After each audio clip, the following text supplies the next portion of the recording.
Let's fight बयानबाजी। कांग्रेस सांसद दीपेंद्र हुड्डा ने जेफरी एप्स्टीन फाइल्स में किसी मंत्री के नाम के 340 बार उल्लेख पर सरकार को कटघरे में खड़ा किया है।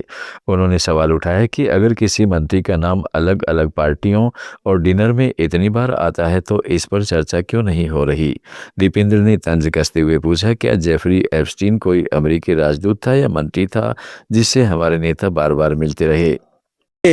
देश में कोई कहीं अगर चाय और ये खा पी रहा है या बिस्कुट पी रहा है, उस पर तो आप रूल की बात कर रहे हैं, चर्चा कर रहे हैं, लेकिन एप्स्टीन की फाइल में 340 बार एप्स्टीन के साथ दावत, उसके साथ अलग अलग पार्टीज में कौन जा रहा है, एक मंत्री है हमारे देश के, 340 बार एप्स्टीन में नाम आया, उनके कंडक्ट पे कोई चर्चा ही नहीं। वो इस चर्चा इस देश में नहीं हो सकती, ऐसा ही सरकार बता रही है हमें। चाय और बिस्कुट पी लो कहीं अपना पार्लियामेंट में तो कंडक्ट, और एप्स्टीन के साथ 340 बार दावत खा लो। उसकी एप्स्टीन की फाइल में 340 टाइम्स नाम है एक हमारे मंत्री का, कई बार मिले उनसे। वो किस कैपेसिटी में एप्स्टीन थे भाई, उनसे क्यों मिला जा रहा था? क्या एप्स्टीन कोई अमेरिका के कोई एम्बेसडर थे, कोई मंत्री थे? क्यों मिला जा रहा था? ये प्रश्न चिन्ह उठ रहे हैं और ये प्रश्न नेता विपक्ष ने उठाए। राहुल गांधी ने पेट्रोलियम मंत्री हरदीप सिंह पुरी पर आरोप लगाया है कि उनकी बेटी को जॉर्ज सोरोस से फंडिंग मिली है। संसद में राहुल गांधी ने कहा है कि पुरी ने खुद माना है कि जेफरी एप्स्टीन उनका मित्र था। उन्होंने आरोप लगाया कि पेट्रोलियम मंत्री कंप्रोमाइज्ड है, इसलिए अमेरिका हमें आदेश दे रहा है।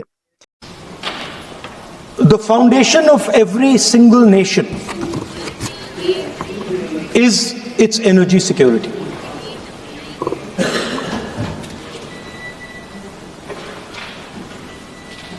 And I do not say this lightly,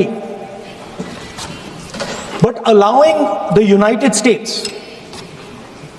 to decide who we buy oil from, who we buy gas from, whether we can buy oil from Russia or not, whether our relationship with different oil suppliers can be decided by us. This is what has been bartered. And this is a very puzzling fact for me. It has been a very puzzling fact why a nation the size of India would allow any other nation, the president of another nation, to give us permission to buy Russian oil, to decide who our relationships are with. And this has been a puzzle, and I've been trying to figure this puzzle out. And I have figured the puzzle out. And the puzzle is about compromise. सदन के बाहर राहुल गांधी ने कहा है कि gas, petrol और हर तरह का ईंधन आने वाले समय में बड़ी समस्या बनने वाला है, क्योंकि हमारी ऊर्जा सुरक्षा से समझौता किया गया है।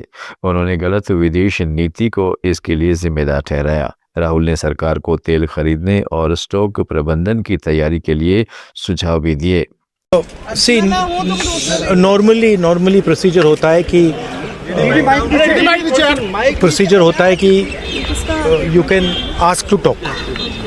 तो I had asked to be allowed to make a statement कि मैं स्टेटमेंट जो देश में सिचुएशन है, LPG की, गैस की, जो तेल की सिचुएशन है, और ये अभी शुरुआत है, तो इसके बारे में मैं बोलना चाह रहा था।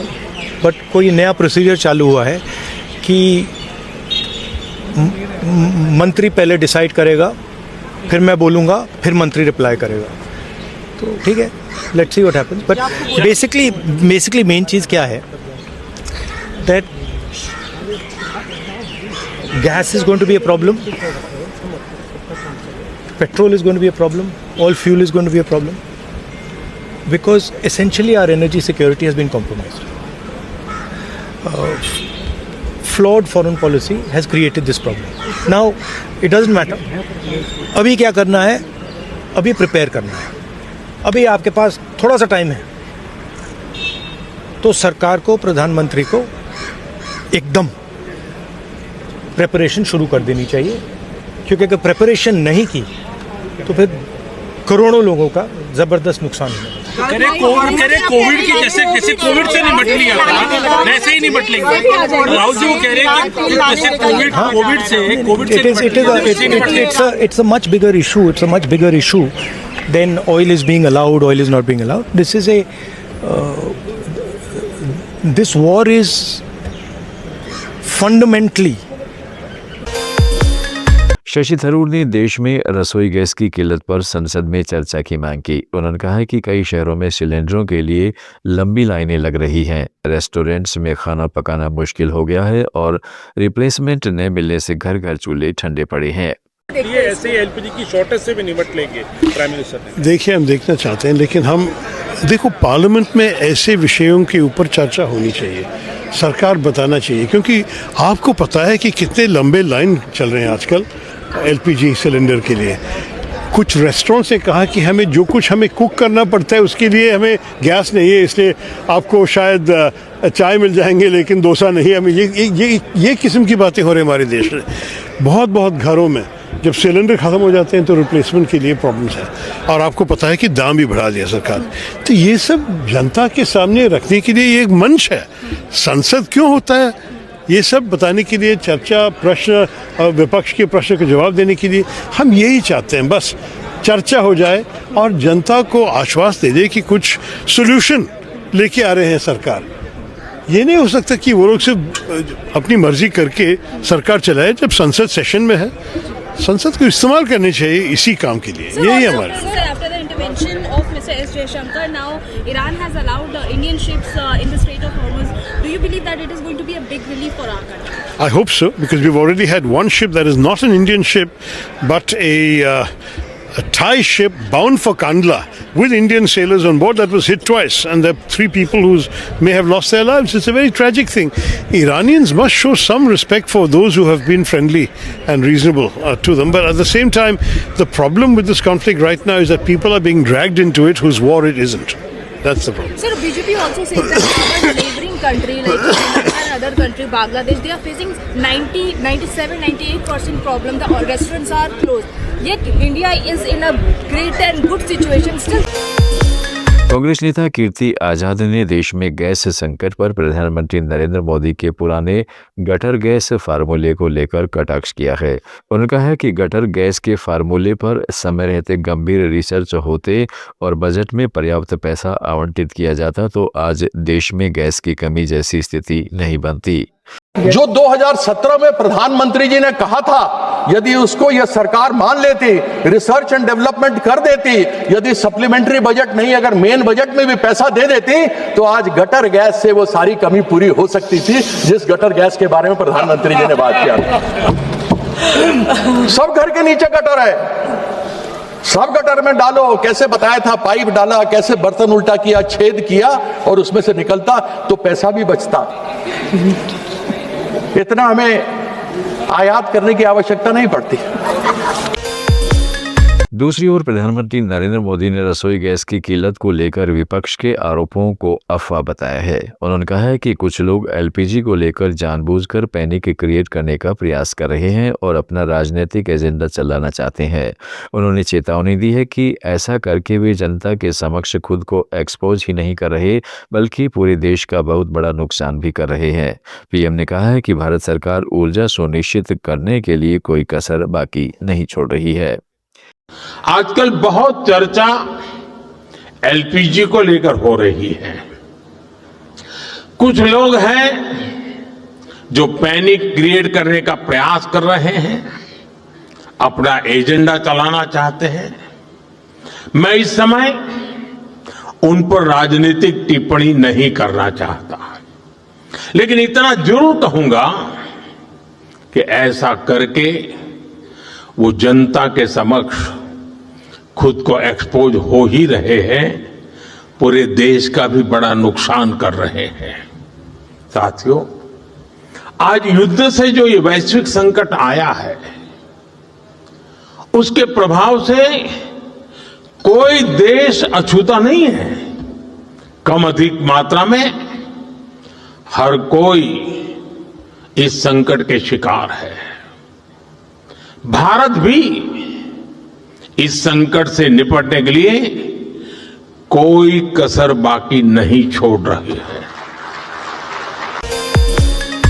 बिहार से निर्दलीय सांसद पप्पू यादव ने आरोप लगाया है कि सरकार अमेरिकी हितों को प्राथमिकता दे रही है, जिससे आम जनता परेशान है और पूंजीपतियों का वर्चस्व बढ़ रहा है। उन्होंने आर्थिक संकट को लेकर भी सरकार पर सवाल उठाए।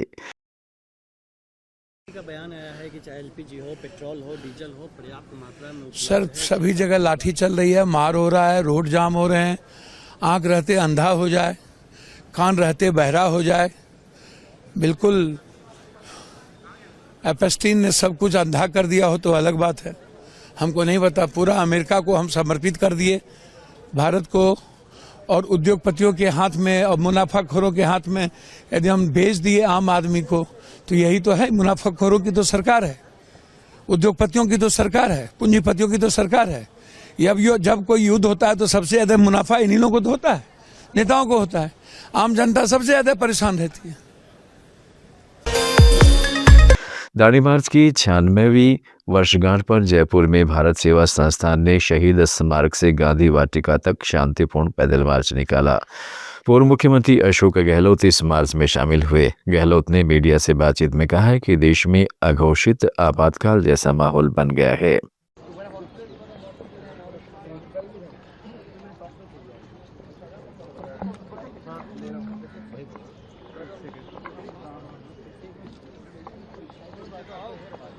भाई यार मोबाइल ठिका गई कर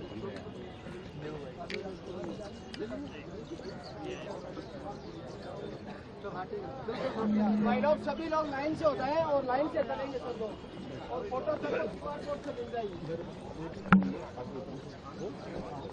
अरे आप चलो थोड़ा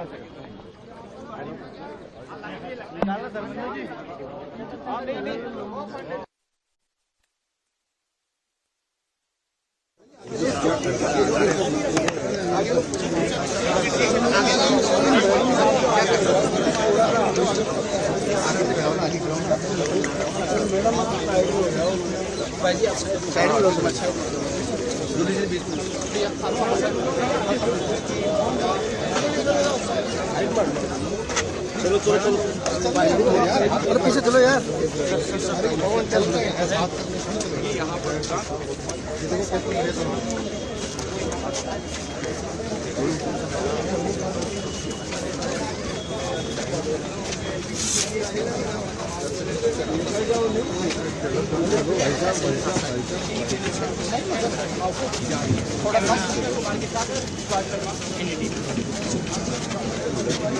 यार भाई साहब चलो यार। अरे आप बात चलना कर लो ना यार, जल्दी चलो।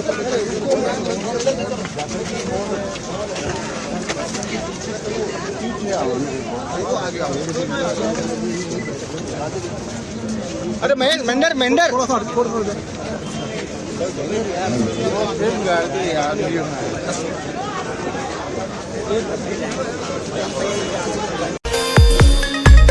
अशोक गहलोत ने जम्मू कश्मीर के JKNC प्रमुख फारूक अब्दुल्ला और उप मुख्यमंत्री सुरेंद्र चौधरी के एक समारोह में हुए फायरिंग की घटना पर गहरी चिंता जताई है। गहलोत ने कहा है कि यह घटना पुलिस की मौजूदगी में हुई, जो बेहद शर्मनाक है।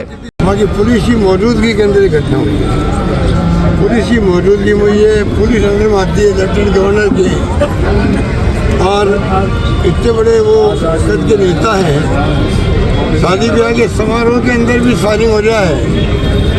आप सोच सकते हो कितनी चिंताजनक स्थिति है। पूरा देश चिंतित है। फारूक साहब की पर्सनैलिटी अलग ढंग की रही है, वो पक्के देशभक्त भी रहे हैं। वो तो भजन गाते हैं राम के, वो तो पढ़े हुए जयपुर के अंदर SMS के अंदर, केवल जयपुर में उन्होंने भजन गाए हैं, राम को खुद ने गाए हैं। ऐसी पर्सनैलिटी पे अटैक हुआ है। पूरा देश चिंतित है और राजस्थान के लोग नहीं चिंतित। बयानबाजी में आज इतना ही। जुड़े रहिएगा लेट्स माइक के साथ। आप सुन रहे थे let's mike modern radio. Follow कीजिए हमें हमारे सोशल मीडिया प्लेटफॉर्म्स पर। It's time for news. It's time for Modern Radio. Presenting the first radio news app, Let's Mic. Let's Mic, a news-based app on your phone.